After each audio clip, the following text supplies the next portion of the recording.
Victorian age 1832 या 37 से 1901 तक मानी जाती है। और जो चार्ल्स डिकिंस साहब का जन्म कब होता है? ये होता है 12 में। लेकिन इनके जो मेजर वर्क आते हैं वो सब इसी जो है 32 के बाद ही आते हैं, तो इसलिए इनको विक्टोरियन राइटर माना जाता है। दूसरी चीज एक ये भी है, विक्टोरियन एज को जो है हम यहाँ से 32 या 37 को एक पार्ट से इसका अगर स्टार्टिंग करें तो इसका फर्स्ट पार्ट मान लिया जाता है 1870 तक। तो जो 1870 है ये मान लिया जाता है अर्ली विक्टोरियन एज। अर्ली जो है विक्टोरियन एज ये माना जाता है। तो इसलिए जो है ये जो राइटर हैं चार्ल्स डिकेंस, इनका जो डेथ होती है 70 में होती है। और वही पीरियड ऐसा होता है जो विक्टोरियन एज को 2 पार्ट्स में डिवाइड करता है। तो इन्हें जो है अर्ली विक्टोरियन राइटर भी माना जाता है। तो दो चीजें बन गई, पहली चीज तो ये विक्टोरियन राइटर है, दूसरी चीज ये कि अर्ली विक्टोरियन राइटर है। और दूसरी एक जो महत्वपूर्ण चीज है वो ये कि इनका जो जनरा है वो बहुत फेमस है, वो है नॉवेलिस्ट। तो ये जो है उस एज के रिप्रेजेंटेटिव नॉवेलिस्ट भी माने जाते हैं। इनके साथ साथ में जो है जो इनके कंटेम्परेरी राइटर हैं वो नॉवेलिस्ट की अगर हम बात कर लें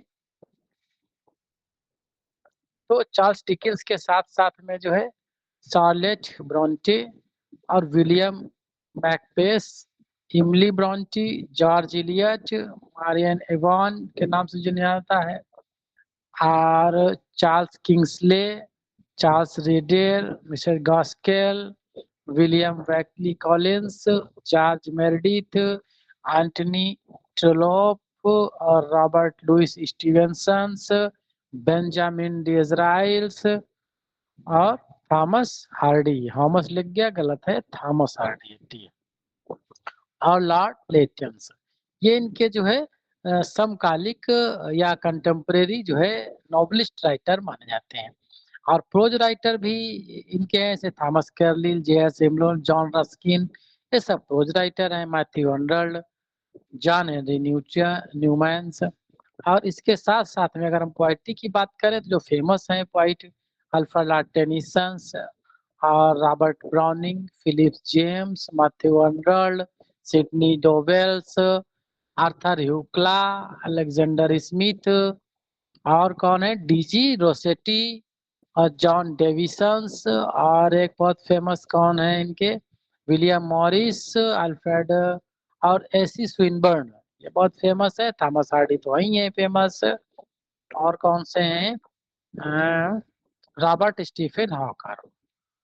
ये जो है कुछ ऐसे हैं जो फेमस हैं, इनके कंटेम्परेरी राइटर हैं। तो ये भी चीजें हमें ध्यान रखनी चाहिए।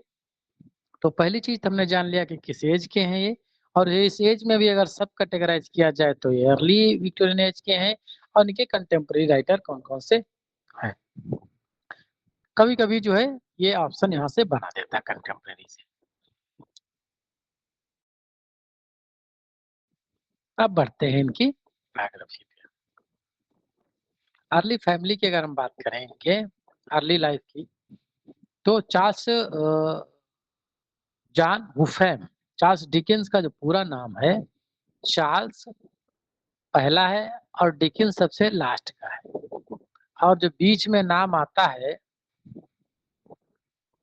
वो आता है जॉन वुफेम। तो उनका फुल नाम है चार्ल्स जॉन वुफेम डिकेंस। शॉर्ट में आपको मिल जाएगा CJH डिकेंस, तो उसको लेके कंफ्यूज नहीं होना, यही Charles Dickens. was born in 7 फरवरी 1812। कहाँ पे पैदा होते हैं, पॉर्ट्समाउथ, द सेकंड ऑफ 8 चिल्ड्रंस। ये जो है 8 नंबर के सेकंड चिल्ड्रंस थे जॉन डिकेंस। और जिनके पिताजी थे वो एक क्लर्क थे, एक नेवी पे ऑफिस में क्लर्क के रूप में काम करते थे। But struggles his fitness leading, sorry finance, leading imprisonment, depth prisons, उससे कर्जे से डूब गए थे, उनको जेल भी हो गई थी। उस समय इनका बड़ा हार्ड टाइम रहा है। एलिजाबेथ डिकेंस इनकी मदर रही हैं, मदर थी।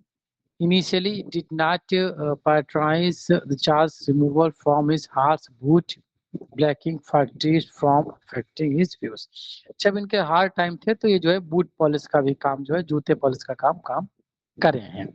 मैरिज और चिल्ड्रंस की अगर हम बात करें तो Dickens married Catherine Thompson haggard. वैसे जो है इनका जो शार्ट नाम कैथरीन हैगार्ड के नाम से भी लिखा मिल सकता है। ये इनकी वाइफ थी। अप्रैल 1836 में जो है इनकी शादी होती है और इनके 10 चिल्ड्रन जो है होते हैं। The marriage becomes strained particularly after the death of Catherine's sisters Mary Haggard, who lived with them and to whom Dickens was deeply attached.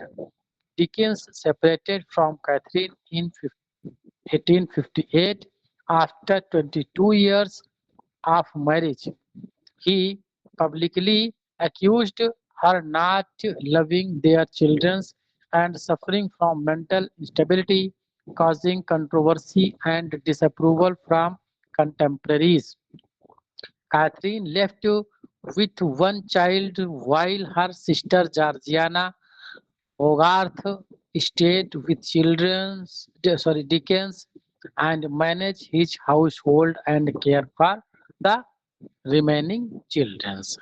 Personal relationship की अगर हम बात करें तो Charles Dickens was very cool to Mary Hogarth, his sister in law, जो उनकी sister in law थी।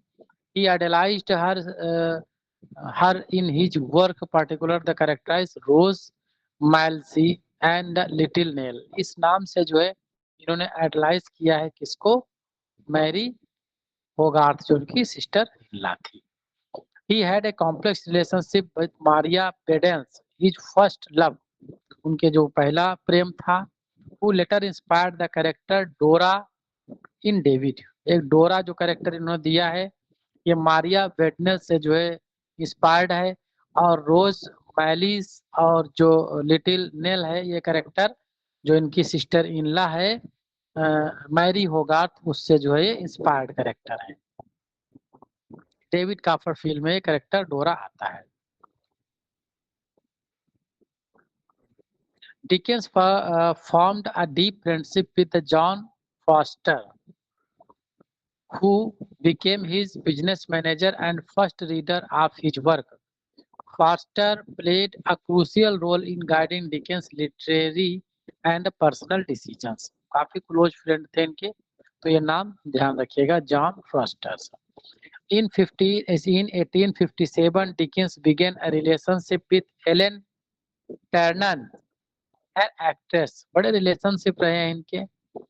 1857 की जब क्रांति हो रही थी तो ये रिलेशन का बना रहे थे। 27 साल की एक एक्ट्रेस थी, उससे इनका संबंध बन गया। which lasted until his death, जो उनके लास्ट तक के रही। Although the full extent of the relationship is not completely known, it was speculated to be the romantic and remained private। सारे इनके रोमांटिक और निजी संबंध रहे हैं। He provided for her financially, उसे जो है कुछ वित्तीय सहायता भी दी। लिटरेरी कैरियर की अगर हम बात करें तो Dickens established a strong friendship with the fellow writers like William Harrison, Ainsworth, Edward Willard Lytton, the illustrated George Cruikshank, who contributed to his early careers. He maintained long-standing relationship with the literary figures including Vicky Collins, whom he collaborated on play and stories। उनके साथ में काम भी किया है। Childhood की जो hardship है वो काफी इनकी मेमोरेबल रही है। At the age of 12 when his father was sent to Marshalsea debtors, prison में जब चले जाते हैं इनके पिताजी, तब जो है फाइनेंशियल इनको काफी दिक्कत आती है। तो उस समय जो है ये वॉरेंस की ब्लैकिंग फैक्ट्रीज में काम करते हैं जहां पर जूता पॉलिश का काम होता था। The experience deeply affected him and later inspired the portrait poor exploited children in his novels Oliver twist and David Copperfield से। क्योंकि गरीबी इतनी झेली है तो इससे पुअर के प्रति जो है इनकी काफी एम्पैथी थी, और इसका प्रभाव जो है ओलिवर ट्विस्ट और डेविड कॉपरफील्ड के कैरेक्टर्स में भी आप देखने को पा सकते हैं। Education: after his father released from prison, Dickens returned to school and at Wellington's House Academy. वहाँ पर उन्होंने enrollment लिया, but his formal education ended at the age of 15. He continued his self-education through the avid reading. खुद ही पढ़ा, 15 साल की उम्र में इनकी पढ़ाई जो है खत्म हो गई थी। जर्नलिज्म से करियर भी इन्होंने स्टार्ट किया। After leaving school Dickens worked as a law clerk, then taught himself shorthand and became a parliamentary reporter for the Morning Chronicles. उस समय मॉर्निंग क्रॉनिकल्स एक ऐसा मैगजीन टाइप का निकलता था जो कि पार्लियामेंट की रिपोर्ट देता था। जैसे आज की डेट में संसद टीवी, उस तरह का काम जो है ये काम करता था, तो वहां पर ये रिपोर्टर बन गए। His journalism gave him an acute awareness of social issues which became a defining themes in his novels. वहीं से जो है इनको सामाजिक ज्ञान हुआ और कई तो नॉवेल्स की थीम पे इन्होंने अच्छा काम किया। In 1833 he published his first short story, A Dinner at Popular Walk, in periodicals monthly magazine में इनका पहला 1833 में वर्क आता है। और जबकि विक्टोरियन एज जो है 32 से स्टार्ट मानी जाती है, इसलिए इनके जो राइटिंग है, जिनका ऑथरशिप है, वो विक्टोरियन एज में कंसीडर की जाती है। His collection of sketches, sketch by Boz, इनका जो बॉज है, ये जो है इनका सीडोनेम या सब टाइटल्ड नेम माना जाता है। Written under the pseudonym Baj gained him recognition for his keen social observation and wit. The Pickwick Papers 1836 इनका जो काफी फेमस वर्क है माना जाता है। ये एक पीरियडिकल सा आता है, 36 से 37 के बीच में ये आता है। इसको डिटेल में हम आगे पढ़ेंगे। Dickens literary celebrity at the age of 24 में यह वर्क इनका आ जाता है। First visit to the United State 1842 में जो है यूनाइटेड स्टेट विजिट करते हैं। Charles Dickens and his wife arrived in Boston Massachusetts on January 22, 1842. During their stay, they traversed extensively across the country, visit cities like New York, Washington, DC और सिनेटी and ST Louis. यहाँ पर जो है काफी इन्होंने literary tour भी किया है। Dickens met many notable figures including Ralph Waldo, ये अमेरिका में आए तो इन्होंने इससे मुलाकात करी थी। Washington Irving and raised its issue of the international copyright law. ये वहाँ के अच्छे डिप्लोमेट्स थे। जो राल्फ वाडल्टो, इमर्सन और वाशिंगटन इरविन्स, उनसे जो इंटरनेशनल जो कॉपीराइट था उसके विषय में डिस्कस इन्होंने किया।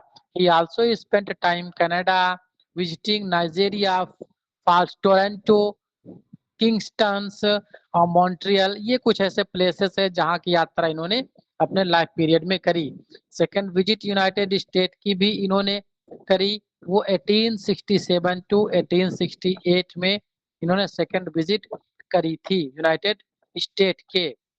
और फाइनल जो इनका रीडिंग टूर रहता है इंग्लैंड, स्कॉटलैंड एंड आयरलैंड का रहता है, जो कि 1868 से 1870 के बीच में इनका ये फाइनल टूर चलता है। He faced health challenges during his period, suffering a stroke 1869, but still managed to deliver his final public reading in London in 1870। 1870 में जो है ये इनकी फाइनल स्पीच जो है माना जाता है कि अच्छी खासी इन्होंने स्पीच दिया था। अर्ली लाइफ जो है इनकी काफी जो है हार्डशिप एक्सपीरियंस रही है। In June 1865 experience the stellar Staplehurst rail crash. इसमें जो है इनके जो है काफ़ी इंजरी आ जाती है, वहीं से इनका स्वास्थ्य जो है गड़बड़ होने लगता है। By 1868 to 1869 Dickens health began decline, काफ़ी जो है हेल्थ की स्थिति खराब हो जाती है। व्हिच स्टार्टेड जो है काफ़ी उनका हेल्थ फॉल स्टार्ट हो जाता है। Although his conditions worst he is completed 75 reading before a stroke forced him cancel his final provincial tour. During during this time, he also began working on his last novel, The Mystery of Edwin Drood. ये important हो सकता है कि उनकी last novel है और ये इनका अनफिनिश्ड वर्क माना जाता है। He still managed the performed reading. Final public reading that occurred in March 15, 1870 in London. इनकी final speech होती है। His last public appearance was May 2, 1870 at a Royal Academy. और तभी जो है इनकी डेथ मानी जाती है कि इसके बाद हो जाती है। 8 June 1870 Dickens suffered another stroke. The Mystery of Edward Drood, इनका जो फाइनल रहता है वर्क, वो वहाँ पर पड़ा का पड़ा रहता है और इनकी डेथ जो है हो जाती है। वेस्टमिनिस्टर अब्बे में जो है व्हाइट कॉर्नर में इन्हें दफनाया जाता है। बाद में जो है ये 80,000 क्या बोलेंगे इसको, पाउंड या यूरो जो भी बोलते हो, एक विल जो है इनकी रही, फ्रेंड्स का नाम जो है बिल दिया, और ये बाद में पता चलता है उनकी जाने के बाद, जो कि John Forster's, Georgiana Hogarth and his 2 sons के नाम जो है इन्होंने बिल बनाई थी। ऑन द ग्राउंड इनका जो है एक फेमस वर्ड है, जो उनके लास्ट वर्ड जो है कंसीडर किए जाते हैं, रिपोर्ट किए जाते हैं। इसी के साथ इनके जीवन का अंत हो जाता है। इस प्रकार हम लोगों ने चार्ल्स डिकेंस की जितनी इनिशियल पॉइंट्स थे, हम लोगों ने कवर करने की यहाँ पर कोशिश